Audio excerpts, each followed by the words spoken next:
Hello दोस्तों, आप लोग का एग्रीकल्चर क्लासेस में स्वागत है। आप लोग कैसे हैं? हमें उम्मीद है कि आप लोग फर्स्ट क्लास जिंदाबाद शानदार होंगे।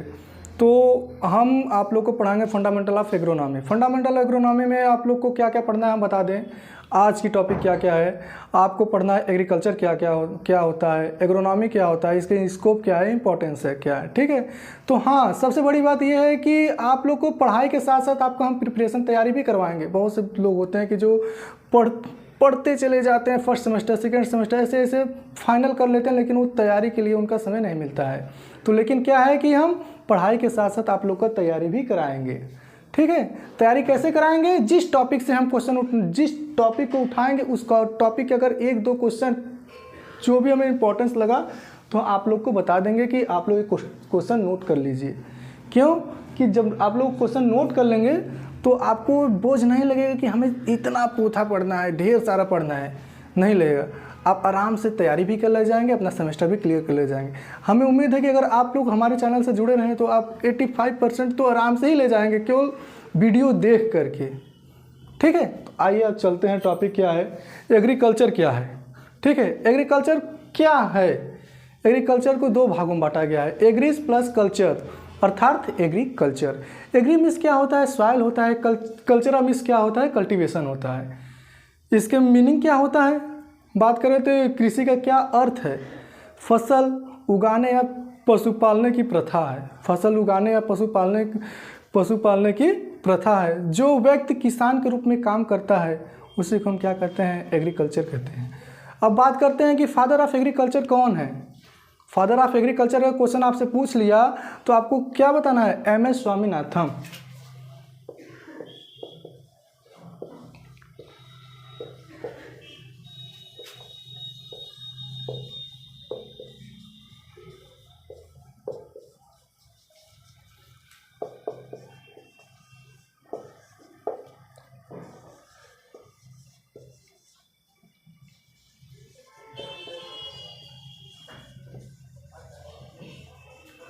तो क्वेश्चन पूछता है, ये बहुत ही इंपॉर्टेंट क्वेश्चन है, बार बार कंपटीशन एग्जाम में पूछ लेता है कि फादर ऑफ एग्रीकल्चर के पिता कौन है।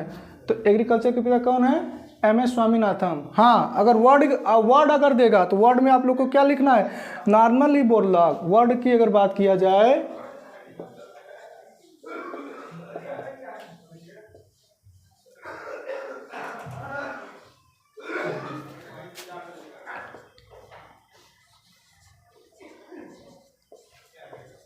बात करें कि नॉर्मली बोरलॉग हैं, ठीक है। वर्ड में कौन है? नॉर्मली बोरलॉग, ठीक है। अब बात थोड़ा सा कर लेते हैं इंपॉर्टेंस टॉपिक की, क्या क्या हो सकता है। इंपॉर्टेंस टॉपिक में आपके फादर पूछ सकता है, वर्ड में पूछ सकता है कौन फादर है एग्रीकल्चर के। तो दुनिया भर में 1 अरब से ज़्यादा लोगों को भूखमरी से बचाने का श्रेय दिया जाता है नॉर्मली बोरलॉग को। कभी कभी क्वेश्चन जो एफ.ओ. होता है, AAO होता है, एग्रीकल्चर असिस्टेंट ऑफिसर का जो होता है, अभी राजस्थान में वैकेंसी आई हुई थी, उसका डेट भी चला गया है, तो उसमें क्वेश्चन पूछ लेता है कभी कभी। चीन दुनिया का पहला सबसे बड़ा कृषि उत्पादक है या नहीं है? तो है। आप क्या बोलेंगे? चीन दुनिया का सबसे बड़ा पहला कृषि उत्पादक है। तो कितना है? 1095 मिलियन मीट्रिक टन कृषि उत्पादन करता है। 1095 मिलियन मीट्रिक टन कृषि उत्पादन करता है। कौन करता है? चीन करता है। दुनिया में किसरे स्थान पे है? पहले स्थान पे है, ठीक है। आते हैं हम अपने अगले टॉपिक पे, एग्रीकल्चर को थोड़ा डिस्क्राइब करते हैं,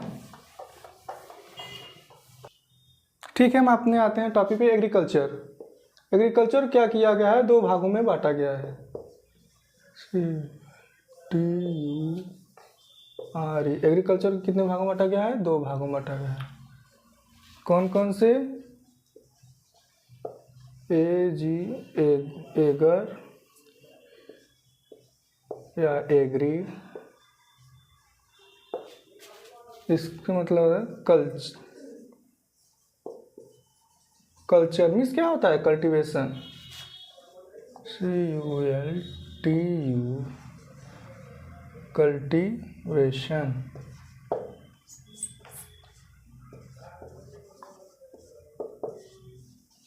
और एगर में सॉइल। तो हम इसे कैसे समझेंगे, इसका मीनिंग क्या होता है? फसल उगाने या पशु पालने की प्रथा, जो व्यक्ति किसान के रूप में काम करता है उसी को हम क्या कहते हैं? एग्रीकल्चर कहते हैं। ठीक है। और फादर की बात किए थे तो एम.एस. स्वामीनाथन जी हैं। अगर वर्ड के में क्वेश्चन दे दिया गया तो नॉर्मली बोरलॉग जी हैं। ठीक है। दुनिया भर में 1 अरब से ज़्यादा लोगों को भूखमारी के बचाने का श्रेय दिया जाता है। किसे? एग्रीकल्चर। एग्रीकल्चर क्या कहते हैं? दुनिया भर में जितने भी 1000 से ज़्यादा अरब से जो भूख से पीड़ित थे लोग, डॉक्टर नॉर्मली बोरलॉग ने ही बचाया था एग्रीकल्चर के माध्यम से। ठीक है। तो चीन की बात करते हैं तो चीन पहले स्थान पे है कृषि उत्पादन में, पहले स्थान पे 1095 मिलियन टन कृषि उत्पादन करता है। तो आते हैं अपने टॉपिक, अगले टॉपिक पे, एग्रोनॉमी। एग्रोनॉमी क्या होता है? एग्रोनॉमी को 2 भागों में बांटा है, एग्रोस प्लस नॉमस। एग्रोस में होता है फील्ड, नॉमस में होता है टू मैनेजमेंट। यह होता है ग्रीक वर्ड से लिया गया है। ठीक है। इसके डिफिनीशन की बात करें तो agronomy is a branch of agriculture. Agronomy क्या है? Agronomy is a branch of agriculture science which deals with principles and practices of soil, water and crop management. ठीक है। तो हिंदी में आपको लोग को बता दे रहे हैं, बहुत से बच्चे होते हैं जो नहीं समझ पाते हैं। तो सस्य विज्ञान कृषि विज्ञान की वह शाखा है जो फसल उत्पादन और मृदा प्रबंधन के सिद्धांतों व क्रियाओं से संबंध रखती है। तो डिस्क्राइब करते हैं एग्रोनॉमी को, आइए। तो ठीक है, आते हैं एग्रोनॉमी। एग्रोनॉमी को क्या करते हैं? 2 भागों में बांटा है, एग्रोस प्लस नॉमस। एग्रोस में होता है फील्ड और नॉमस में होता है टू मैनेजमेंट। डिफिनेशन की बात कर लें तो हम agronomy is a branch of agriculture science which deals and principles and practices of soil, water and crop management.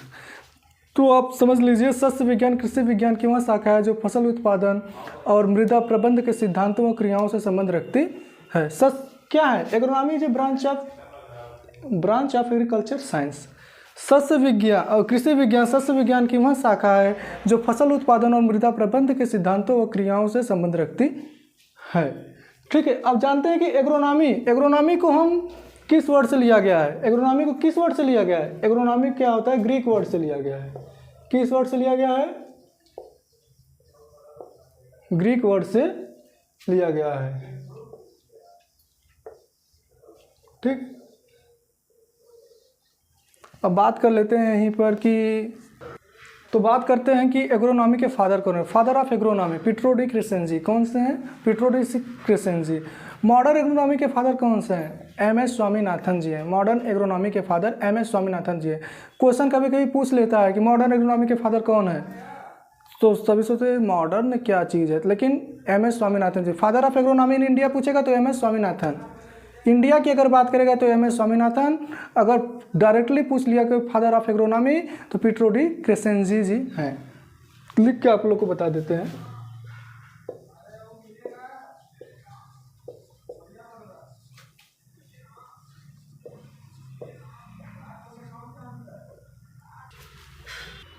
Father of agronomy Pietro de Crescenzi. तो अब लिखते हैं कि मॉडर्न एग्रोनॉमी के फादर कौन से हैं?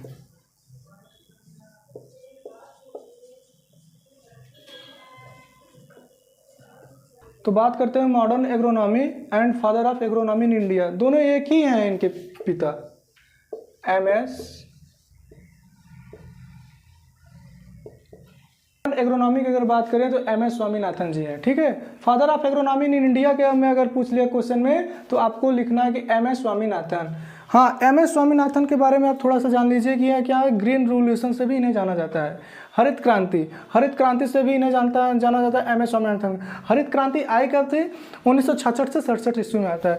मोस्ट इंपॉर्टेंट क्वेश्चन है ये, मोस्ट इंपॉर्टेंट क्वेश्चन है ये। क्या पूछ लेता है, बार बार क्वेश्चन पूछता है, हरित क्रांति कब लाया गया था, किसने लाया था? आपसे वाइवा में पूछ सकता है हरित क्रांति किसने दिया, तो आप बता सकते हैं क्या? एम.एस. स्वामीनाथन जी ने दिया। ठीक है। अगले टॉपिक की ओर चलते हैं। अगला टॉपिक हम लोग का होगा scope of agronomy. Scope of agronomy. Agronomy की स्कोप की बात करते हैं। Ability of food grains.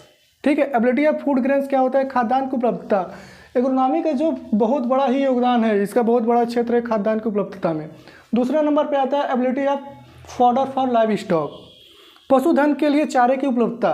क्या है? पशुओं के लिए चारे उपलब्ध कराता है। कौन कराता है? एग्रोनॉमी कराता है। ठीक है। Contribution to national income. राष्ट्रीय आय में योगदान। राष्ट्रीय आय में योगदान है कृषि का, बहुत ही अच्छा योगदान है राष्ट्रीय आय में। क्लोथिंग सप्लाई, वस्त्रों की आपूर्ति कराता है। Unemployment solution. अनएम्प्लॉयमेंट सॉल्यूशन, बेरोजगारों का समाधान। कृषि बेरोजगार के लिए बहुत ही महत्वपूर्ण है, क्योंकि नए आप सेल्फ रोजगार अपने आप खोल सकते हैं। जैसे कि कोई भी क्रॉप हुआ, आप प्रोडक्शन कीजिए, मार्केटिंग कीजिए, स्वयं का रोजगार उत्पन्न देता है। ठीक है। इंक्रीज सॉइल फर्टिलिटी, मृदा उर्वरता में वृद्धि। मृदा की उर्वरता जो होती है, फर्टिलिटी जो होती है, उसको क्या करता है, ग्रोथ करता है, बढ़ाता है। Supply of new materials to industry है, उद्योग को कच्चे माल की आपूर्ति करता है। जो जितने भी उद्योग हैं उन सभी को कच्चे माल की आपूर्ति कराता है। Increase in standard of living, जीवन स्तर में वृद्धि। आपके जीवन स्तर कैसे बढ़ेगा, कैसे वृद्धि करेगा आपका जीवन, जब आपका इनकम अच्छा होगा, आपका हेल्थ अच्छा होगा, तो जाहिर सी बात है आपका जीवन स्तर में वृद्धि होगा, ग्रोथ होगा। ठीक है। अगले टॉपिक पे आते हैं, इंपॉर्टेंस क्या है एग्रोनॉमी की। Importance of agronomy, importance of agronomy में फर्स्ट क्या है, increase crop yield. Increase crop yield फसल की पैदावार बढ़ाता है। ठीक है। इम्प्रूव प्रोडक्शन क्वालिटी, उत्पादन की गुणवत्ता में सुधार करता है। इम्प्रूव्ड प्रोडक्शन क्वालिटी क्या करता है, उत्पादन की गुणवत्ता में सुधार करता है। प्रमोट इन्वायरमेंटली फ्रेंडली फार्मिंग, क्या करता है, पर्यावरण अनुकूलन खेती को बढ़ावा देता है, बनाए रखता है। ठीक है। कंजर्व क्या है, conserve natural resources. Conserve natural resources क्या है, प्राकृतिक संसाधनों का संरक्षण करता है। कंजर्व नेचुरल रिसोर्सेज क्या करता है, प्राकृतिक संसाधनों का रिसोर्सेज करता है। कौन करता है, एग्रोनॉमी करता है। ठीक है। अब आते हैं इसके आगे, improve farmer livelihood. Improve farmer livelihood क्या, किसानों की आजीविका में सुधार करने का कार्य करता है। एग्रोनॉमी क्या करता है, किसानों की आजीविका में सुधार करने का कार्य करता है। Maximize crop yield, maximize crop yield फसल की पैदावार अधिकतम करता है। मैक्सिमाइज क्रॉप यील्ड क्या करता है, फसल की अधिकतम पैदावार करता है agronomy. Enhance soil management, enhance soil management क्या होता है, मृदा प्रबंधन को बढ़ावा देने का कार्य करता है। अकाउंट सॉइल वेरिएबिलिटी, मृदा परिवर्तनशीलता को ध्यान में रखते हुए कार्य करता है कौन, एग्रोनॉमी। ठीक है। तो हम आज का टॉपिक हमारा था एग्रीकल्चर। एग्रीकल्चर क्या होता है उसके बारे में हमने पढ़ा। एग्रोनॉमी के बारे में हमने पढ़ा डिटेली, फादर कौन है और इसकी स्कोप क्या है, इंपॉर्टेंस क्या है, ये सभी के बारे में पढ़ा।